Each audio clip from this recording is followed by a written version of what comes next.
حضرت سیدنا سری سقطی رضی اللہ تعالیٰ عنہ کے پاس ایک شخص آیا، سلسلہ قادریہ کے مشائخ میں شامل ہیں۔ حضرت سیدنا سری سقطی رضی اللہ تعالیٰ عنہ آپ کے پاس ایک شخص آیا اور آ کر کہنے لگا کہ یا سیدی ذرا یہ بتائیے کہ وہ کون سی چیز ہے جو اللہ کے سب سے زیادہ قریب ہے، وہ کون سی چیز ہے جو اللہ کے سب سے زیادہ محبوب ہے، اللہ کو محبوب ہے، اللہ پسند فرماتا ہے کہ یہ چیز میرے بندے کے پاس ہو، اور جس کے پاس وہ چیز ہوتی ہے رب اس کو اپنا قرب خاص عطا فرما دیتا ہے، وہ کون سی چیز ہے؟ تو حضرت سیدنا سری سقطی یہ سوال سن کر رونے لگے کہ میرا مرید مجھ سے قرب الہی کے متعلق پوچھ رہا ہے۔ یہ بھی اللہ والوں کا طریقہ ہوتا ہے کہ اگر کوئی اللہ والے کے پاس کوئی شخص آ جائے اور وہ رب کا قرب پانے کا سوال کرے اس سے، رب کا راستہ اور طریقہ پانے کا سوال کرے اس سے، تو وہ اللہ والے رو جاتے ہیں،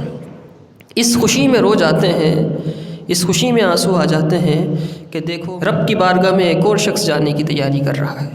تو حضرت سیدنا سری سقطی سے اس شخص نے پوچھا ذرا یہ بتائیے وہ کون سی چیز ہے جو بندے کے پاس ہو اگر تو رب اس کو اپنا قرب دے دیتا ہے، اور رب چاہتا ہے کہ میرے بندے کے پاس ایسی چیز موجود ہو۔ تو حضرت سیدنا سری سقطی رضی اللہ تعالیٰ نے آنکھیں بند کی، اور آنکھیں بند کرنے کے بعد کچھ دیر کے بعد اپنا سر اٹھایا، اور سر اٹھانے کے بعد آپ نے فرمایا وہ چیز یہ ہے کہ ان یطلع اللہ علی قلبک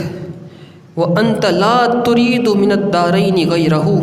فرمایا رب کو یہ چیز بہت پسند ہے کہ جب وہ رب تیرے دل کو دیکھے وہ رب، تو تیرے دل میں اس رب کی محبت کے علاوہ کسی اور کی محبت موجود ہی نہ ہو،